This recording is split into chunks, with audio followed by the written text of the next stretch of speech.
सियावर रामचंद्र की, पवन सुत हनुमान की, उमापति महादेव की, बोलो जी भाई सब संतन की, सनातन हिंदू धर्म की, छत्रपति शिवाजी महाराज की, धर्मवीर छत्रपति संभाजी महाराज की, भारत माता की, भारत माता की, भारत माता की, वंदे वंदे वंदे।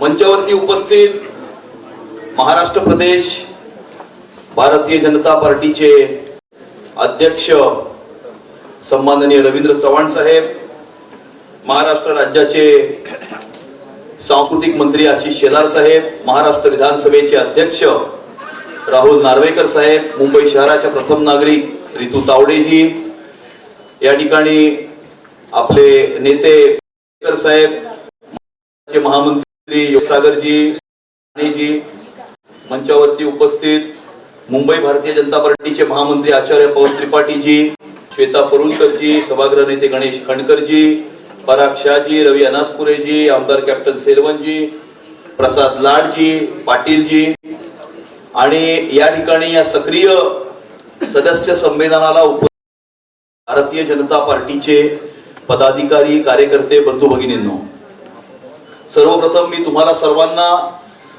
भारतीय जनता पार्टीच्या 46व्या स्थापना दिवसाच्या निमित्तानं तुमच्या सर्वांना खूप खूप शुभेच्छा देतो। तुमचे सर्वांचे अत्यंत मनापासून मी अभिनंदन करतो। ज्यावेळेला आपण 6 एप्रिल हा स्थापना दिवस साजरा करतो, ज्या दिवशी भारतीय जनता पार्टीची स्थापना झाली, परंतु भारतीय जनता पार्टीची वैचारिक स्थापना ही खऱ्या 1925 होती आणि 1925 साली राष्ट्रीय स्वयंसेवक संघाची स्थापना झाल्याच्या नंतर आपला राजकीय प्रवास हा खऱ्या अर्थानं ऑक्टोबर 1951 साली हा सुरू झाला। डॉक्टर श्यामाप्रसाद मुखर्जींनी पंडित जवाहरलाल नेहरू यांच्या कॅबिनेट मधनं राजीनामा देऊन सरसंघचालक पूजनीय गोळवळकर गुरुजी यांच्याशी चर्चा करून त्यावेळेला त्यांच्या दोघांमध्ये अनेक चर्चा झाल्या आणि त्या अनेक चर्चांमधनं असं निष्पन्न झालं की भारतीयत्व, राष्ट्रीयत्व आणि हिंदुत्व याला पुढे नेण्याकरता, कल्चरल नॅशनॅलिझम पुढे नेण्याकरता एका राजकीय प्लॅटफॉर्मची आवश्यकता आहे आणि काँग्रेसला या देशात काउंटर करण्याकरता एका राजकीय प्लॅटफॉर्मची आवश्यकता असून तो राजकीय प्लॅटफॉर्मला जन्म हा डॉक्टर श्यामाप्रसाद मुखर्जींची चर्चा करून त्यावेळेला भारतीय जनसंघाच्या माध्यमातून तो जन्म होता आणि खऱ्या अर्थानं काश्मीरच्या विषयावरती की एक देश में 2 निशान 2 प्रधान और 2 विधान नाही, हे भारतीय जनसंघ स्थापनेसाठी काश्मीरचा प्रश्न हा एक त्याच्या मागे एक खूप मोठा आधारस्तंभ होता, त्याचा एक फाउंडेशन होता। आपल्या वैचारिक प्रवासाची ती सुरू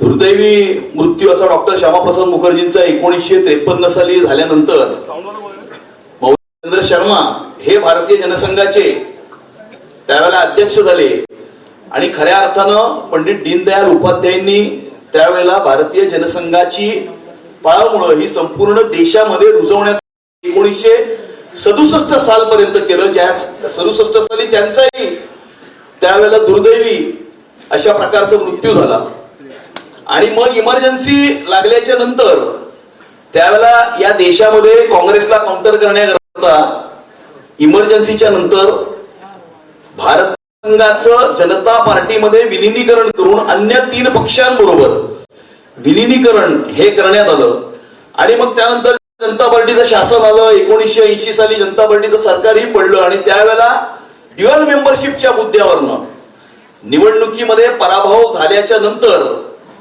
जनता पार्टीतल्या काही घटकांनी असा एक प्रश्न निर्माण केला की आयदर तुम्ही राष्ट्रीय स्वयंसेवक संघाचे सदस्य राहा किंवा जनता पार्टीचे सदस्य राहा, ड्युअल मेंबरशिप ही मान्य होणार नाही आणि त्यामुळे त्यावेळेला भारतीय जनसंघ आणि राष्ट्रीय स्वयंसेवक संघाच्या प्रेरणेतून जे कार्यकर्ते, जे नेते, जे पदाधिकारी जनता पार्टीमध्ये विलीन झाले होते त्यांनी त्याच्यातनं वेगळं होऊन भारतीय जनता पार्टीची 6 एप्रिल 1980 साली त्यावेळेला स्थापना केली. ती स्थापना केल्याच्या नंतर 1984 साली राजीव गांधींच्या हत्येनंतर जी निवडणूक झाली त्यावेळेला आपल्या देशामध्ये फक्त 2 ते त्यावेळेला वाक्य होतं की इंदिरा गांधी हत्या, इंदिरा गांधींच्या हत्येनंतर 1984 साली. आणि त्यावेळेला आपले 2 खासदार हे त्यावेळेला निवडून आले. आणि साधारणतः 1986-87च्या वेळेला ज्या वेळेला विश्व हिंदू परिषदेने राम जन्मभूमीचं आंदोलन त्यावेळेला छेडलं आणि त्या राम जन्मभूमीच्या आंदोलनाला भारतीय जनता पार्टीने त्यावेळेला जो पाठिंबा दिला 1989 साली आपले 86 खासदार निवडून आले. 1991 साली आपले 116 खासदार निवडून आले. आणि त्याच दशकामध्ये 1990 साली ज्या वेळेला लालकृष्ण अडवाणीजींनी जी रथयात्रा ही काढली होती आणि संपूर्ण देश त्या रथयात्रेच्या माध्यमातून पिंजून काढला. राम लल्ला हम आएंगे मंदिर वही बनाएंगे, जहां पर राम ने जन्म लिया है मंदिर वही बनाएंगे, या घोषणा घेऊन त्यावेळेला हजारो तरुण, हजारो संघ परिवाराचे कार्यकर्ते, हजारो भारतीय जनता पार्टीचे कार्यकर्ते त्या मुव्हमेंट मध्ये, त्या आंदोलनामध्ये त्यावेळेला सहभागी झाले होते. आणि आपण त्यावेळेला ज्या वेळेला घोषणा द्यायचो की राम लल्ला हम आएंगे मंदिर वही बनाएंगे, ही घोषणा असेल किंवा भारतीय जनता पार्टीचा कार्यकर्ता जी घोषणा प्रत्येक आंदोलनामध्ये देत होता कि जहां हुए बलिदान मुखर्जी वो कश्मीर हमारा है, जो कश्मीर हमारा है वो पूरा का पूरा है. पण ती घोषणा देत असताना आपल्या मनामध्ये नेहमी हा प्रश्न असायचा की आपण ही घोषणा तर देतोय पण आपल्या हयातीमध्ये आपण कधी हे आर्टिकल 370 आणि 35A हे त्याच्यामध्ये विभक्त झालेलं आपण कधी बघणार की नाही बघणार. किंवा राम लल्ला हम आएंगे मंदिर वही बनाएंगे अशी घोषणा देतोय पण आपल्या हयातीमध्ये जो प्रश्न 500 वर्षापासून कधी सुटला नाही तो प्रश्न कधी सुटणार की नाही सुटणार. आणि त्यानंतर अटलजींचं सरकार आलं. खऱ्या अर्थानं 1947च्या नंतर या देशाला इन्फ्रास्ट्रक्चरल बूस्ट जर कुठल्या सरकारने दिली असेल तर ती 1998 ते 1999 13 महिने आणि मग 1999 ते 2004 या 4.5 वर्षाच्या त्या शासनामध्ये म्हणजे साधारणतः 6 वर्षाच्या अटलजींच्या कार्यकाळामध्ये खऱ्या अर्थानं गोल्डन क्वाड्रिलेटरल प्रोजेक्ट असेल, रिव्हर लिंकिंग प्रोजेक्ट असेल, अशा अनेक प्रकारचे इन्फ्रास्ट्रक्चरचे प्रोजेक्ट्स राबवून खऱ्या अर्थानं या देशाला इन्फ्रास्ट्रक्चरचं बूस्ट जर कोणी दिलं असेल तर ते अटल बिहारी वाजपेयीजींच्या सरकारने त्यावेळेला दिलं.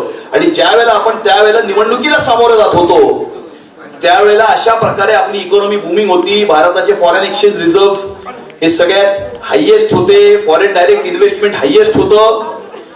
परंतु जसं 2024च्या लोकसभेच्या निवडणुकीमध्ये आपल्याला अनुभव घ्यायला मिळाला तोच अनुभव आपल्याला आधी 2004च्या निवडणुकीमध्ये सुद्धा आपल्याला मिळाला होता आणि आपलं सरकार त्यावेळेला राहिलं नाही. मग 10 वर्षाचं युपीएचं सरकार, 10 वर्षाच्या युपीएच्या त्या कार्यकाळामध्ये आपण मुंबई शहरामध्ये तर बीएसटीचे ब्लास्टही बघितले, ट्रेनचे ब्लास्टही बघितले. 2008चा आपला हमलाही या दक्षिण मुंबईवरती झालेला तोही आपण बघितला. आणि 2G, 3G, 4G, कॉमनवेल्थ अशा प्रकारचे अनेक प्रकारचे स्कॅम्स जे आहेत ते आपण 2004 ते 2014 या कालावधीमध्ये बघत असताना 2014 साली ज्या वेळेला मोदीजी पंतप्रधान झाले की देशाच्या क्षितिजावरती असा उगविला सूर्य नेवा आणि त्याच वेळेला त्याच्या 4 महिन्यानंतर देवेंद्रजी महाराष्ट्राचे मुख्यमंत्री झाले. आणि या गेल्या 12 वर्षाच्या कालावधीमध्ये जे विधान राजीव गांधींनी केलं होतं कि मैं जब भी ऊपर से 100 रुपए भेजता हूं तो नीचे जाते जाते खाली 15 रुपए बच जाते हैं, 85 रुपए हवा में कहां गायब हो जाते हैं हमको पता ही नहीं चलता. पण त्याच्यावरती त्यांनी काही केलं नाही.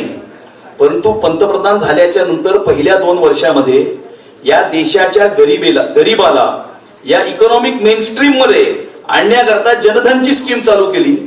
पहिल्या टप्प्यामध्ये 17 कोटी जनधनचे अकाउंट उघडले आणि आपल्या देशाच्या गरिबांना 17,000 कोटी रुपये त्या जनधनच्या अकाउंट मध्ये डिपॉझिट केले. आणि त्याच्यानंतर डीबीटीची स्कीम चालू केली. म्हणजे सरकार ज्या वेळेला पैसा आपल्या गरीबाला पाठवतं, आपल्या शेतकऱ्यांना पाठवतो तेव्हा डायरेक्टली त्याच्या अकाउंट मध्ये ते पाठवतो आणि 100 रुपये पाठवल्यावरती त्या अकाउंट मध्ये 100 रुपयेच क्रेडिट होतात. ही एका प्रकारे आर्थिक क्रांती या देशामध्ये मोदीजींनी केली. या देशामध्ये पहिल्यांदा मला असं वाटतं की जगाच्या पाठीवरती, नुसतं देशामध्ये नाही पण या पृथ्वी तलावरती एक असा नेता होता 1960च्या दशकामध्ये, ज्या वेळेला सिंगापूर ही थर्ड वर्ल्ड कंट्री होती. आणि सिंगापूर थर्ड वर्ल्ड कंट्री असताना त्यावेळेला तिकडचे जे रुलर होते ली क्वेन यू, त्यांनी त्यांच्या हातामध्ये झाडू घेतली होती आणि सिंगापूरला स्वच्छ करण्याच्या दिशेने ते सिंगापूरला घेऊन गेले. आणि या थर्ड वर्ल्ड पासून फर्स्ट वर्ल्ड त्यांनी सिंगापूरला केलं. हे 1970चं दशक होतं. मला असं वाटतं की या जगाच्या पाठीवर कुठल्याही दुसरा नेता जर असेल, यांनी स्वतःच्या हातामध्ये झाडू घेतली आणि लाल किल्ल्यावरनं या संपूर्ण देशाला स्वच्छ भारतचा संदेश दिला, तर ते आपले प्रधानमंत्री नरेंद्र मोदीजी होते. वन नेशन वन टॅक्स, जीएसटीच्या माध्यमातून, one nation one ration card, one nation one grid, म्हणजे पॉवरचं सुद्धा एका ग्रीड वरती संपूर्ण देशाला आणण्याचं काम हे मोदीजींनी केलं. आणि आधी ज्या वेळेला आपण बघितलं की 2006 मध्ये हमला झाला, 7 मध्ये हमला झाला, 8 मध्ये हमला झाला, त्यावेळेला हमला व्हायचा तेव्हा भारताचा पंतप्रधान हा युनायटेड नेशन्स कडे बघायचा. इतर डेव्हलप कंट्रीज, पश्चिमी देशाचे राष्ट्राध्यक्ष काय सांगतात याच्याकडे लक्ष द्यायचा. परंतु ज्या वेळेला 14 फेब्रुवारीचा पुलवामाचा हमला झाला, त्यावेळेला 26 फेब्रुवारीला त्याच दिवशी 12 दिवसानंतर बालाकोट मध्ये एअर स्ट्राईक्स करून पंतप्रधान नरेंद्र मोदीजींनी हे दाखवून दिलं की नाही, नया भारत है, ये घुसेगा भी और घुस के मारेगा भी. आणि त्याचीच पुनरावृत्ती ही 2025च्या वर्षामध्ये ज्या वेळेला पहलगामचा हमला झाला, तेव्हा ऑपरेशन सिंदूर करून मोदीजींनी पुन्हा हे जगाला दाखवून दिलं की माझी आजची परराष्ट्र नीती ही धिस वे किंवा दॅट वे ची परराष्ट्र नीती नाहीये. हम इसके साथ है या उसके साथ है, हम किसके साथ है, हम भारत के साथ है, हम भारतीयों के साथ है. मला असं वाटतं की आपल्या स्वतंत्रतेच्या नंतर मोदीजींचं सरकार हे एकमेव असं सरकार आहे जे या देशामध्ये राहणाऱ्या 150 कोटी भारतवासियांची चिंता तर करतच, पण जगाच्या पाठीवरती जर भारतवासी कुठेही संकटात असेल तर त्यांना सुद्धा हात देण्याचं काम हे हिंदुस्थानचं सरकार करतं. आपण येमेनच्या युद्धाच्या वेळेला हे बघितलं, युक्रेनच्या युद्धाच्या वेळेला बघितलं. येमेनच्या युद्धाच्या वेळेला 3000 भारतवासियांना या येमेन बंद सुखरूपपणे हिंदुस्थानच्या सरकारने आपल्या मातृभूमीमध्ये परत आणलं. आणि रशियाच्या युद्धाच्या वेळेला 20,000 पेक्षा जास्त भारतीय विद्यार्थ्यांना सुखरूपपणे या देशामध्ये पुन्हा एकदा आपल्या मातृभूमीमध्ये आणण्याचं काम हे नरेंद्र मोदीजींच्याच सरकारने करून दाखवलं. याच्यामध्ये एक स्पीड ब्रेकर आला, 2020 कोविडचं संकट आलं. पण आपण अभिमानानं हे सांगू शकतो की या पृथ्वी तलावरती जर सर्वात पहिली अर्थव्यवस्था या कोविड मधनं बाहेर कुठली निघाली असेल तर ती भारताची अर्थव्यवस्था होती. याची 2 मुख्य कारण आहेत. एक म्हणजे जे मोदीजींनी 20 लाख कोटीचं आत्मनिर्भर भारतचं पॅकेज हे जे त्यावेळेला 2021 मध्ये जे अनाऊन्स केलं होतं, छोटे उद्योजक, एमएसएमईज आणि छोट्या उद्योगधंद्यांना लिक्विडिटीच्या माध्यमातून मदत करण्याचं काम हे त्यांनी केलं. आणि दुसरं त्यामागचं कारण की आपली मेड इन इंडिया व्हॅक्सिन, इस्रायलचं पॉप्युलेशन आहे 1 कोटी, आपल्या भारत देशाने रोज एका इस्रायलला वॅक्सिनेट केलं, रोज 1 कोटी लोकांना वॅक्सिनेट केलं. 6 महिन्यामध्ये 100 कोटीच्या ऍडल्ट पॉप्युलेशनला वॅक्सिनेट करण्याचं या जगामधलं सर्वात मोठं वॅक्सिन ड्राईव्ह कुठलं असेल तर ते आपल्या भारत सरकारने केलेलं वॅक्सिनेशन ड्राईव्ह होतं. आणि आपण फक्त आपल्याच देशातल्या लोकांना वॅक्सिनेट नाही केलं, या जगाच्या पाठीवरती 92 देशांपर्यंत भारताची मेड इन इंडिया वॅक्सिन पाठवली. आणि त्या देशांमध्ये सुद्धा तिकडच्या लोकांचे जीव आणि प्राण वाचवण्याचं काम हे हिंदुस्थानच्या सरकारने केलं. आणि खऱ्या अर्थानं आपण हे जगाला दाखवून दिलं की आपली संस्कृती ही वसुदैव कुटुंबकमची संस्कृती आहे, वन वर्ल्ड फॅमिलीची आपली संस्कृती आहे.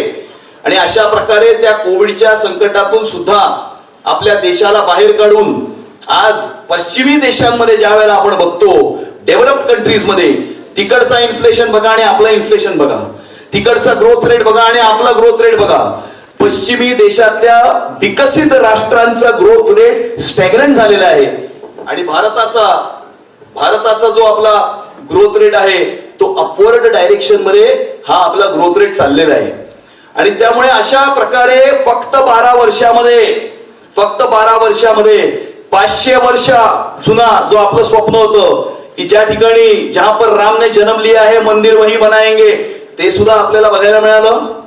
आणि जहां हुए बलिदान मुखर्जी वो कश्मीर हमारा है 6 ऑगस्ट 2019 ला आर्टिकल 370-35 एक खारिज करून काश्मीरला खऱ्या अर्थानं भारताचं अविभाज्य अंग करण्याचं काम सुद्धा नरेंद्र मोदीजींच्याच सरकारने करून दाखवलं. आणि ज्या कारणासाठी 1951 साली श्यामाप्रसाद मुखर्जींनी नेहरूंच्या त्या कॅबिनेट मधनं राजीनामा देऊन गोळवळकर गुरुजींशी चर्चा करून भारतीय जनसंघाची स्थापना केली होती, ते स्वप्न साकार करण्याचं काम हे आजच्या भारतीय जनता पार्टीने केलं. पंतप्रधान नरेंद्र मोदीजींनी ते करून दाखवलं. परंतु मला असं वाटतं की आपण आता जगातली चौथी मोठी सर्वात मोठी अर्थव्यवस्था झालेलो आहोत. येणाऱ्या 2-3 वर्षामध्ये आपण जगातली तिसरी सर्वात मोठी अर्थव्यवस्था होणार आहोत. 2029 पर्यंत आपण $5 ट्रिलियन ची अर्थव्यवस्था होणार आणि त्यावेळेला आपला महाराष्ट्र हा $1 ट्रिलियन ची अर्थव्यवस्था होणार. आणि आज आपण या युगामध्ये, ज्या युगामध्ये भारतीय जनता पार्टी हा जगातला या पृथ्वी तलावरचा सर्वात मोठा राजकीय पक्ष हा झालेला आहे आणि या देशाला खऱ्या अर्थानं विश्वगुरु करण्याच्या दिशेने जे भारतीय जनता पार्टीचं सरकार काम करत आहे, त्या सरकारच्या या कालावधीमध्ये आपण भारतीय जनता पार्टीचं कार्य करतोय, ही आपल्या दृष्टिकोनातून सर्वात मोठी आनंदाची आणि अभिमानाची गोष्ट आहे असं मला वाटतं. परंतु मला हेही वाटतं की स्वर्णिम समय अभी आना बाकी है. स्वर्णिम समय अभी आना बाकी है. आज जसं मोदीजी म्हणाले सकाळी की सत्ता आणि सेवा, काँग्रेस पक्ष हा सत्तेसाठी काम करायचा, आपण सत्ता ही सेवा करण्याकरता मिळवतो आणि मग सेवा करण्याकरता काम करतो.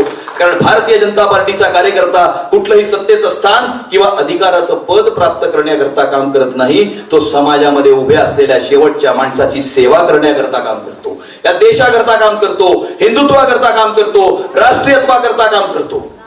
आणि त्यामुळे आपण सर्व कार्यकर्ते, आपला अभिमानाची गोष्ट आहे की आपण आज या युगामध्ये, या स्वर्णिम युगामध्ये भारतीय जनता पार्टीचं काम करतोय. परंतु मला असं वाटतं की स्वर्णिम समय अभी आना बाकी है. स्वर्णिम समय अभी आना बाकी है. आपण ज्या वेळेला संघाच्या शाखेत जातो आणि भारत मातेचं ते चित्र जे आताही आपण भेट दिलं, त्या भारत मातेच्या चित्राच्या मागे ज्या अखंड भारताचा नक्षा आहे, तो अखंड भारताचा नक्षा सुद्धा आपल्याच हयातीमध्ये आपल्याला बघायला मिळेल. अशा प्रकारचा संकल्प आणि अशा प्रकारची प्रार्थना ही आजच्या दिवशी, आजच्या आपल्या या 46व्या स्थापना दिवसाच्या निमित्तानं आपण सर्वांनी करूया. तुम्हाला मी पुन्हा एकदा खूप खूप शुभेच्छा देतो आणि माझं बोलणं इथेच संपवतो. जय हिंद, जय महाराष्ट्र, भारत माता की जय.